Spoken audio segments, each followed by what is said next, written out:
உங்களுக்கு நிம்மதி உண்டாகுவதாக. தேவனுடைய இரக்கங்கள் அதிகமாவதாக. தேவன் என்ன சொல்கிறாங்கன்னா, நான் நினைத்திருக்கிறபடியே நடக்கும், நான் நிர்ணயித்தபடியே நிலை நிற்கும் என்று சேனைகளின் கர்த்தர் ஆணையிட்டு சொன்னார். பிடிவாதம் பிடிக்கிற நிறைய மனிதர்களை பார்த்துருக்கோம். நம்ம வீட்லேயே நிறைய பிடிவாதக்காரர்களை பார்த்துருக்கோம். எத்தனையோ குழந்தைங்க தரையில் உருண்டு அழுது புரண்டு அழுததெல்லாம் நம்ம பார்த்துருக்கோம். தேவனை பார்த்துருக்கீங்களா? தேவனும் பிடிவாதக்காரர். அவர் நினச்சது தான் உங்கள் வாழ்க்கையில் நடக்கணும்னு அவரும் பிடிவாதமாக இருக்கார். சரிங்களாங்க? ஏதோ நம்ம ஒரு இதுதான் நடக்கணும்னு நினைக்கிறோம். ஒரு மனிதர்கள் நினைக்கிறது தேவனுக்கு என்ன நினைக்கிறாரு, அது சரியான முடிவு இல்லை. ஏன் அப்படி?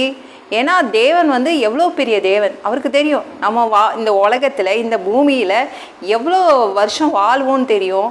நாளைக்கு என்ன நடக்க போகுது தெரியும். நம்ம வாழ்க்கையில் இன்றைக்கி என்ன நடக்க போகுதுன்னு தெரியும். இந்த ஒரு நொடி என்ன நடக்க போகுதுன்னு தேவனுக்கு தெரியும். நம்மளை பற்றி அதிகமாக தெரிஞ்சது யார்?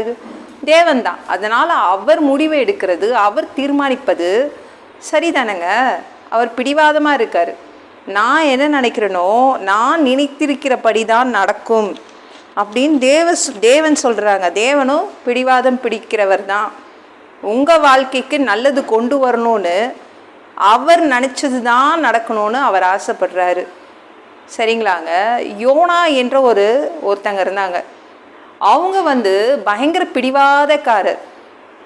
தேவன் என்ன சொன்னாங்கன்னா, நீ நினிவேக்கு போக சொன்னாங்க. ஆனால் நம்ம யோனா இருக்காங்களா, பிடிவாதம் பிடிச்சாங்க, தர்ஷீஷுக்கு போனாங்க. நீங்கள் யோனா 1:3 எடுத்து படித்து பாருங்களேன்.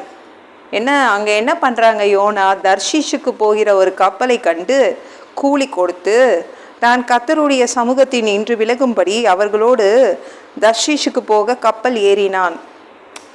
தேவன் முன்னாடி நின்னாதான் அவர் தொந்தரவு பண்ணுவார். நினிவேக்கு போன்னு. அதனால் நம்ம தர்ஷீஷுக்கு போயிடலாம், அவருடைய சமூகத்திலேருந்து விலகி தர்ஷீஷுக்கு போயிடலாம் அப்படின்னு யோனா என்ற பிடிவாதக்காரன் கிளம்பிட்டான். தர்ஷீஷுக்கு போகிற கப்பலில் ஏறி போயிட்டான். தேவன் எவ்வளோ பிடிவாதக்காரன்னா அவனுக்கு தெரியல. அவர் போகிற கப்பலை நடுக்கடல்லையே நிறுத்திட்டார், பிடிச்சி வச்சுட்டார். அந்த கப்பலால் தர்ஷீஷுக்கு போக முடியல, நடுக்கடலில் நிற்குது. அது பெரிய காற்று, கப்பலே உடஞ்சி போயிடுமோ, கப்பல் உடைந்து போயிடுமோ அப்படி தான் பயந்தாங்க. அப்புறம் எல்லாருக்குமே யோனாவை பற்றி தெரிஞ்சு போச்சு. இவன் தேவன் பேச்சை கேட்காம இவன் தர்ஷீஷுக்கு கிளம்பி வந்திருக்கான்னு. அப்போ என்ன சொல்கிறான் யோனா? அப்பவும் பிடிவாதம் தான் பிடிக்கிறான் யோனா. என்னை தூக்கி இந்த கடலில் போட்டுருங்க, ஏன்னா அப்படியே செத்து போயிடலான்னு நினச்சான்.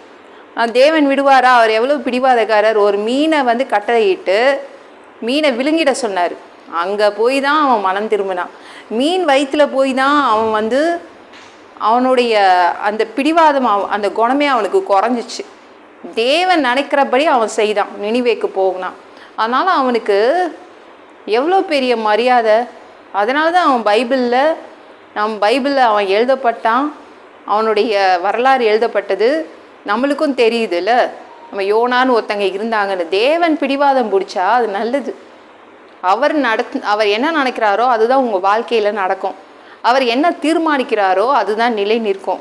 நீங்கள் ஏதாவது ஐயோ இதுதான் நடக்கணும்னு நீங்கள் நினச்சிட்ருக்கீங்க. ஆனால் உங்களுக்கு எது நல்லதுன்னு தேவனை விட வேறு யாருக்குங்க தெரியும்? தேவனை விட வேறு யாருக்கு உங்கள் வாழ்க்கையை பற்றி நல்லா தெரியும்? அதனால் தேவன் நினச்சது உங்களுக்கு இன்றைக்கி நடக்கும். அவர் என்ன தீர்மானித்தாரோ அது உங்களுக்கு நிலை நிற்கும். அதுதான் நல்லது. தேவன் நினச்சது நடக்கிறது தான் நல்லது. சரிங்களாங்க? அது அதிக ஆசீர்வாதத்தை கொடுக்கும். நீங்கள் தேவனுடைய சித்தத்துக்கு விட்டு கொடுங்க. சரிங்களா? இந்த வீடியோ பிடிச்சிருந்துச்சுன்னா மற்றவங்களுக்கு ஷேர் பண்ண மறக்காதீங்க. கர்த்தர் தாமே உங்களை ஆசீர்வதிப்பாராக.